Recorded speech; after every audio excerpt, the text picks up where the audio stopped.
السلام علیکم۔ قرآن پاک میں جیسے کہ اللہ تعالیٰ فرماتے ہیں کہ اپنے آپ کو تیار رکھو اس دن کے لیے جب اہل کفار آپ لوگوں پر چل دوڑے اور آپ لوگ اپنی حفاظت کر سکو، اپنے آپ کو اس حد تک طاقتور بناؤ۔ تو یہ اب جو ہمارے سامنے ہے وسطی ایشیا اور اس سے ملحقہ مسائل، شاید کہ قرآن پاک کی یہی آیت اس پر سب سے بہترین طریقے سے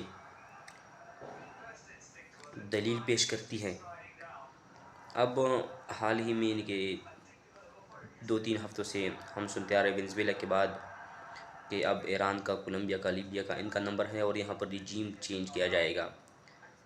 اور امریکن پریزیڈنٹ یہی بات کرتا رہا کہ کولمبیا اور لیبیا یہ تو پہلے سے ہی مرے ہوئی ہے، لیکن ایران کے خلاف انہوں نے ایک مکمل منصوبہ بندی کی اور امریکہ تیار تھا کہ ان پر حملہ کیا جائے، لیکن ان کو روکا گیا۔ روکا سعودی عرب نے، عمان نے، قطر نے اور اسرائیل نے۔ اب اسرائیل کیوں اس کو روکے گا؟ اس کی وجہ کیا ہے؟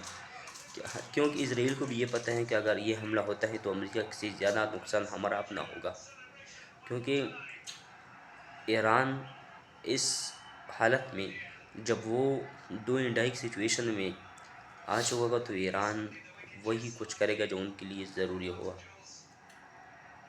سعودی عرب نے یہی ان کو سمجھایا کہ اگر آپ لوگ حملہ کریں گے تو ٹھیک ہے، جانی نقصان تو نہیں ہوگا، لیکن اقتصادی نقصان جو آپ لوگ کو پہنچ چکا ہے وہ بھی حد سے زیادہ ہوگا، کیونکہ کروڑوں ڈالر تیل کے ذخائر میں وہ لگا چکے ہیں امریکہ۔ تو کیا وہ ان کی حفاظت کر سکیں گے؟ ناممکن ہے۔ یہ نہ سعودی عرب میں کر سکتے ہیں، نہ ہی قطر میں اور نہ ہی عمان میں۔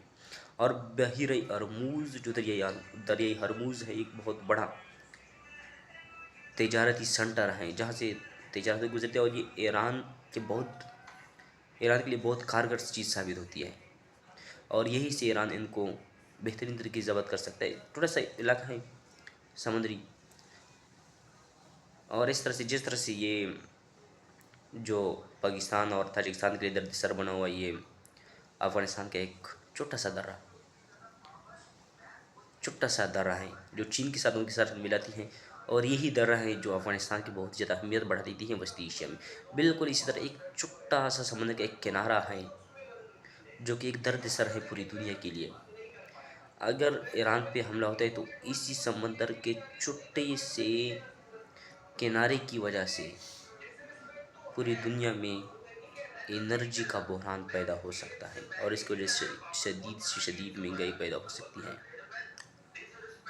اتنا زیادہ پانی نہیں ہے، پوری دنیا میں پانی دیکھ لے اور پھر وہ چھوٹا سا پانی، لیکن اللہ تعالیٰ جب کسی چیز کی اہمیت بڑھانا چاہے تو وہ بڑھ ہی جاتی ہے، اور یہی ہے۔